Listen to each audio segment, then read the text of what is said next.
अच्छा, आज हमारे पास यहाँ पे एक कॉन्सेप्ट है फाइल हैंडलिंग का। ठीक है, सब सुन लें। यहाँ पे फाइल हैंडलिंग का कॉन्सेप्ट स्टार्ट करने से पहले मैं आपको एक फिगर के थ्रू जरा एक डायग्राम से समझाना चाह रहा हूँ कि फाइल हैंडलिंग हम यूज क्यों करते हैं। ठीक है, क्या इसके यूजेस हैं और क्या चीजें हैं इसके अंदर। देखो, हमारे पास यहाँ पे एक बॉक्स है रैम का। ठीक है, और फॉर एग्जांपल यहाँ पे एक बॉक्स है हमारे पास, ये है हमारी हार्ड डिस्क। ठीक है, अगर मैं यहाँ पे आऊँ और फॉर एग्जांपल इसको मैं यहाँ पे डिस्प्ले करवाऊँ कि ये हमारे पास क्या है, रैम है। ठीक है, और ये हमारे पास यहाँ पे ये हमारे पास है हार्ड डिस्क। ठीक है, अच्छा देखो, हार्ड डिस्क जो होती है, फॉर एग्जांपल सबसे पहले रैम का बताता हूँ। रैम हमारे पास, अगर हम इसको कहें, ये हमारे पास होती है वॉलेटाइल। आपको याद होगा हमने वॉलेटाइल मेमोरी का कॉन्सेप्ट पढ़ा था। ठीक है, वॉलेटाइल मेमोरी क्या होती है कि फॉर एग्जांपल अगर हमारे पास अगर फॉर एग्जांपल पावर फेलियर हो जाए या लाइट चली जाए तो रैम के अंदर जितना भी डेटा होता है वो हमारे पास लॉस हो जाता है।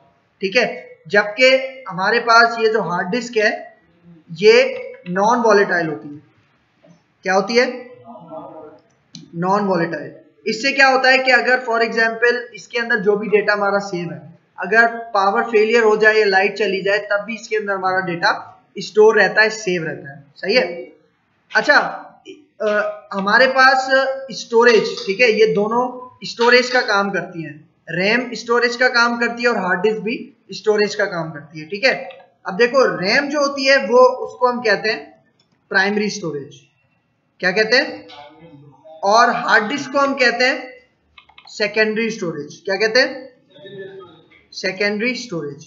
ठीक है, अच्छा अब देखो, जब भी हम सी लैंग्वेज के अंदर प्रोग्राम बनाते हैं ना, वो हमारा एग्जीक्यूट कहाँ पे होता है? रैम के अंदर। सही है। आपने देखा होगा फॉर एग्जांपल हम अपने एक प्रोग्राम के अंदर जितने भी वेरिएबल्स यूज करते हैं, ठीक है, और उनकी वैल्यूज गेट करते हैं। ठीक है, लेकिन जैसे ही हमारा प्रोग्राम एंड होता है तो उसके साथ साथ हमारे वेरिएबल्स और जो जो फंक्शंस हमने बनाए हुए हैं वो भी डिस्ट्रॉय हो जाते हैं। ठीक है, मतलब खत्म हो जाता है। ठीक है, लेकिन हमें अक्सर ऐसी नीड पड़ती है कि फॉर एग्जांपल हमने अपने प्रोग्राम में फॉर एग्जांपल यूजर से कोई डेटा लिया, ठीक है, अब वो हम किसी परमानेंट स्टोरेज में सेव करवाना चाहते हैं। ठीक है, फॉर एग्जांपल अभी हम रैम में काम कर रहे हैं, हमारा प्रोग्राम एग्जीक्यूट हुआ और खत्म हो गया। ठीक है, लेकिन हमारे प्रोग्राम के अंदर जो भी वेरिएबल्स हैं उनकी वैल्यूज या हमने यूजर से कोई भी चीज इनपुट ली थी वो सारी चीजें हमें एक हार्ड डिस्क के अंदर, मतलब सेकेंडरी स्टोरेज के अंदर सेव करवानी है। ठीक है, अक्सर ऐसा होता है ना, फॉर एग्जांपल मुझे स्टूडेंट्स की इंफॉर्मेशन चाहिए और वो मुझे एक अलग से सेव करवानी चाहिए, क्योंकि रैम के अंदर हमारा प्रोग्राम एग्जीक्यूट होगा और उसके बाद एंड हो जाएगा तो हमारी सारी वैल्यूज वेरिएबल्स की वो सारी लॉस हो जाएंगी। ठीक है, तो हम अगर चाहें कि फॉर एग्जांपल मुझे सारा डेटा अपनी हार्ड डिस्क में सेव करवाना है तो उसके लिए हमारे पास कॉन्सेप्ट आता है फाइल हैंडलिंग का, क्योंकि हम हार्ड डिस्क के अंदर डेटा स्टोर करवाते हैं फाइल्स की सूरत में। मतलब हमारे ये जो प्रोग्राम है सी का प्रोग्राम जो कि रैम में चलता है, ठीक है, उनकी जितनी भी वैल्यूज होंगी हम उसकी फाइल्स बना के कहां सेव करवा लेंगे? अपनी हार्ड डिस्क में।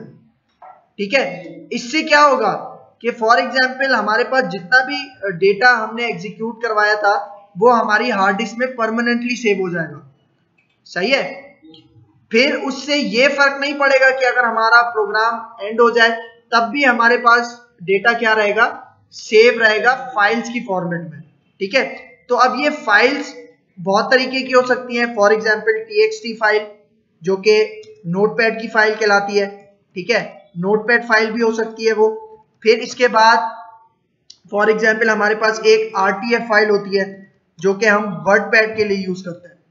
ठीक है, तो इन फाइल्स के अंदर भी हम क्या कर सकते हैं? डेटा अपना स्टोर करवा सकते हैं। बेसिकली हमारे पास ज्यादा यूज होती है टीएक्सटी फाइल, नोटपैड की फाइल्स। ठीक है, मतलब यहां पे देखो फॉर एग्जांपल अगर समझो मेरा ये प्रोग्राम है, ठीक है, ये प्रोग्राम है और इसके अंदर फॉर एग्जांपल मेरे पास मैं आपको यहाँ टेक्स्ट में, मेरे पास यहाँ पे एक वेरिएबल सेव है जिसका नाम है x, ठीक है, और x के अंदर फॉर एग्जांपल कोई भी मेरे पास अगर वैल्यू है, ठीक है, और अब मैं फॉर एग्जांपल x के पास सपोज करो 20 है, ठीक है, तो मैं चाह रहा हूं ये मेरे पास जो वैल्यू है ये प्रोग्राम जब एंड होगा उसके बाद एक फाइल बन के मेरी कहां पे सेव हो जाए, हार्ड डिस्क के अंदर सेव हो जाए। सही है कि भाई प्रोग्राम जब एग्जीक्यूट होगा तो वेरिएबल तो डिस्ट्रॉय हो जाए लेकिन उसकी वैल्यू मेरे पास सेव रहे। सही है, तो हम क्या करते हैं, फाइल सबसे पहले हम बनाएंगे अपने प्रोग्राम के अंदर, ठीक है, ये फॉर एग्जांपल क्या हो गई मेरे पास, फाइल हो गई। सही है, मतलब ये मेरे पास एक फाइल मैंने बना ली जिसके अंदर x का डेटा स्टोर है। सही है, और इस फाइल को अब मैं यहां से लेके कहां पे जाऊंगा, हार्ड डिस्क के अंदर। सही है, ताकि जब मेरा प्रोग्राम एंड हो तो यही जो मैंने फाइल बनाई थी ना, फॉर एग्जांपल यहां पे आता हूं, ठीक है, और इसको मैंने यहां पे सेव कर दिया, किसको, जो फाइल मेरे प्रोग्राम के थ्रू बन रही थी, और वो सेव कहां पे हो रही है अब, हार्ड डिस्क में। मतलब ये फाइल मेरे पास यहाँ पे आ गया और इसके अंदर वैल्यू क्या है, x की वैल्यू है, फॉर एग्जांपल 20, ये क्या है, x की वैल्यू है। सही है, तो इससे क्या होगा कि अगर मैं अपने प्रोग्राम में जो भी डेटा हासिल करता हूं वो मेरे पास हार्ड डिस्क में परमानेंटली सेव हो जाएगा। अच्छा, अब देखो इसको कहते हैं राइट करवाना, मतलब अपने प्रोग्राम के थ्रू फाइल के अंदर मैं क्या करवा रहा हूं, डेटा को राइट करवा रहा हूं, ठीक है, और सेव कहां पे कर रहा हूं, हार्ड डिस्क के अंदर। ठीक है, फिर एक ऐसा प्रोग्राम भी हम बनाते हैं फाइल हैंडलिंग के अंदर कि मेरी फाइल के अंदर जो कि हार्ड डिस्क में पड़ी हुई है उसमें जो भी डेटा है वो मेरे पास कहां पे आ जाए, मेरे प्रोग्राम में आ जाए। सही है, ऐसे भी कर सकते हैं। सही है, अच्छा देखो ये जो डेटा हम सेंड कर रहे हैं फाइल को और फाइल से जो डेटा लेकर आ रहे हैं अपने प्रोग्राम में, इनको हम कहते हैं स्ट्रीम्स। क्या कहते हैं, स्ट्रीम्स। इसके लिए हमारे पास एक क्लास भी यूज होती है जिसको हम कहते हैं आईओ स्ट्रीम। मतलब जो हम हेडर फाइल इंक्लूड करवाते हैं ना, स्टैंडर्ड इनपुट आउटपुट और कंसोल इनपुट आउटपुट, उसी तरह इसके लिए एक हम यूज करते हैं आईओ स्ट्रीम, मतलब इनपुट आउटपुट स्ट्रीम। और स्ट्रीम का मतलब ये जो फ्लो होता है, मतलब हमारा डेटा फाइल में जा रहा है और फाइल से हमारा डेटा वापस प्रोग्राम में आ रहा है। ये जो फ्लो होता है ना, फॉर एग्जांपल लाइंस अगर हम ड्रॉ करें, ठीक है, देखो अगर मैं यहाँ पे पेंसिल के थ्रू लाइंस ड्रॉ करूं, ठीक है, यहाँ पे से क्या हो रहा है, डेटा मेरे पास फाइल में जा रहा है और फाइल का डेटा वापस मेरे प्रोग्राम में आ रहा है। ठीक है, इसको कहते हैं स्ट्रीम्स। सही है, अब इसी कॉन्सेप्ट के अंदर, मतलब सी लैंग्वेज के अंदर हम पढ़ेंगे कि हम फाइल किस तरह से क्रिएट कर सकते हैं, उसके अंदर किस तरह से राइट कर सकते हैं, और अपना डेटा जो भी प्रोग्राम का हो किस तरह हम अपनी हार्ड डिस्क के अंदर फाइल बना के उसमें स्टोर करवा सकते हैं। ठीक है, ये सारा कॉन्सेप्ट क्या कहलाता है, फाइल हैंडलिंग। ठीक है,